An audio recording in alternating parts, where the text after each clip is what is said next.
Welcome back to the YellowCard Vanguard channel. I'm your host, Toku, from It's Toku TV on Twitch.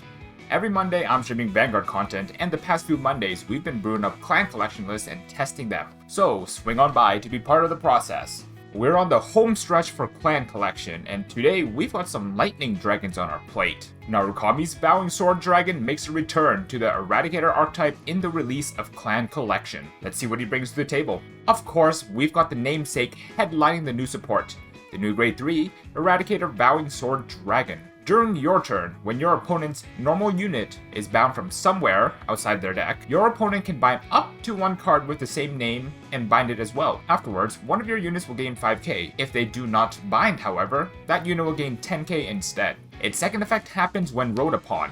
You can call this to rear circle, and for every 2 damage that you have, you can bind a card from their drop zone. All in all, this card is not awful, but it's not amazing either. Depending on what you choose to try to double bind, your opponent will most likely choose to just give you that extra 5k power rather than lose one of their pieces. Narukami does offensively bind a respectable amount, however, at the cost of a lot of counterblasts, so most times you'll be donating the power about 2 to 3 times per turn tops, which honestly does not amount to much. The second skill is pretty good, however, getting a +1 to board when rode upon and also pushing more things into your opponent's bind zone really helps with our big grade 2 attackers. Speaking of, our new grade 2 is Eradicator, Spark Rain Dragon. During your turn, Spark Rain gains 1k for each card in your opponent's bind zone. Over time, the bind zone does add up, so this does reach significant amounts of power. Its second effect is actually surprisingly potent for the deck. At the end of the battle that it attacked, you can counterblast 1 to bind all front row rearguards in its column and then move all of the back rows to the front row. What this means is that after Spark Rain's attack, you can bind it, bind your opponent's rearguard, then, you can push up another rearguard from the back to attack again. Very good way to get some multi-attack going. Our new grade 1 is Eradicator Demolition Dragon, and holy moly, can you say gym goals? Look at those hammers he has for arm. Demolition Dragon is probably the savior of Narukami support, and their best card to come out of this clan collection. On van or rear, when the attack that this unit participates in hits anything mind you, not only a Vanguard. You can draw 1, bind up to 1 from your opponent's drop, and if this is on rear, soul it in. Not only is this constant on-hit pressure on the board until they let it hit or remove it, it's generic, not restricted to Eradicators, provides soul, provides bind, and replaces itself. Very good for the clan in a nutshell. Finally, our new grade 3 heal guardian is Blitz Knuckle Dragon. Now, depending on which variant of the deck you want to play, this may be better in one or another, since Vowing Sword does not need any counterblast to begin, but Gauntlet Buster does. The current list at the moment runs both, since I wanted to feature Vowing Sword, but I think going Pierre with 4 GBDs are better, and using the grade 3 heal guardians to get that GBD skill off will be very helpful. With the new cards introduced, let's take a look into the core and our game plan. So while not necessarily being Eradicator support via name requirements and such, this is pretty much Eradicator support and was designed to help bring them up to par. So we will build towards said archetype. We start with our win con. We've got 4 copies of Eradicator Dragonic Descendant. As per norm for the Eradicator game plan, we look to rewrite Dragonic Descendant over one of our other grade 3s, or even over himself, and use all of our Vanguard-centric abilities to try and blow out our opponent. I've stated I think that GBD is the best first ride, so that Dragonic Descendant can copy its skills to get multiple restanding critical threats. But riding over Vowing Sword gets you not only a plus to board, also the ability to get really big when push comes to shove, in conjunction with Vowing Sword's effect when it pops out to bind an extra 2 from the drop. And nothing on its text will then cost a counterblast that we can then use for more effective multi-attacks through Spark Rain and Showo. We have a 2-2 split of our first rides. Now, normally I do not advocate for any sort of weird 2-2 splits because consistency is king and I'm not a Timmy.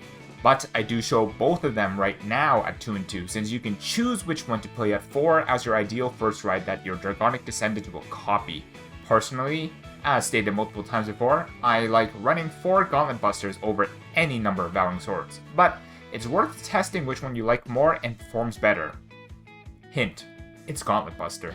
Into our grade 2 lineup, we run a full playset of Eradicator named attackers. 4 Spark Rain Dragons for its pseudo board swap multi-attack and for its large power. 4 Fiendish Sword Eradicator Showo exciting. A familiar face in many Narukami builds, Showo does everything we want in this clan, providing removal, front row wipe, and multi-attack. We have 4 copies of Supreme Army Eradicator Zuitan as a large attacker most turns as well. We can assume to always be binding front row every turn, so minimally he is 19k by default, and if we were on GBD, that power would then spread to our Vanguard as well to make it even bigger. Zuitan has the bonus of being an attacker that removes itself and replaces itself. Really good for decks that try to play slow and deny damage. Give them one less target to attack. Our grade 1 lineup is also fairly streamlined as well.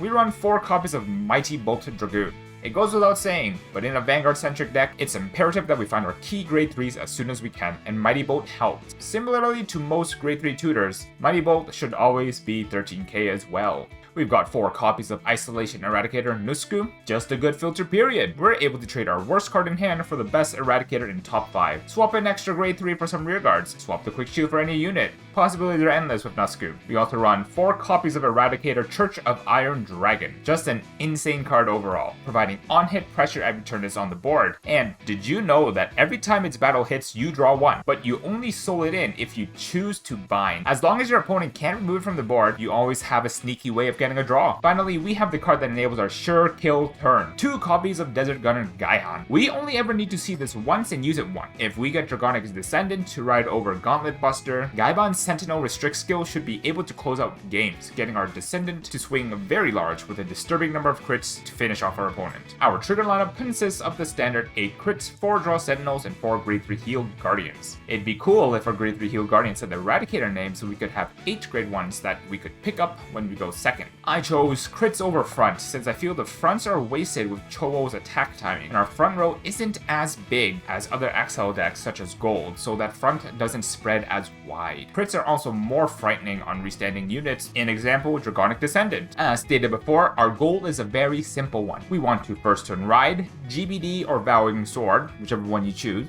We can want to get some binds off and soften up our opponent. I think GBD does a better job of this, especially when going first, that you are able to already have 3 crit. Then on the next turn, we want to use the Gaihan Descendant combo to push for lethal. I think the big winner of this support is unironically just the existence of Demolition Dragon in the clan now. Every deck in Narukami can use it very well. Now, there is a few different ways you can take the support.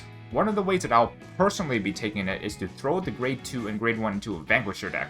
As prior stated, Demolition Dragon is the ultimate generic Narukami good stuff card, and Spark Rain plays into the front row buff that Vanquisher provides very well. We can also look into other Eradicator names to include as well. Lightning Whip Eradicator Suhail comes to mind as a costed method of binding if you find that Counterblast is an issue in this deck. And if that is the case as well, we can also consider low counts of Lightning of Hope Helena to provide us emergency counterblast should we ever need it. As for where Eradicator lands on the meta, probably very middling. Though they have the way to get any card they want, they don't have a way to get it unfairly. And that's the big comparison between the top of the ladder and the rest. It is how unfair they can do what everyone else aims to do. Regardless, I think it'd be fun to play Narukami's going forward, just due to the existence of Demolition Dragon. But that's all I've really got to say for today's segment of Clan Collection Cores, and I will see you tomorrow for the very last episode. Toku out.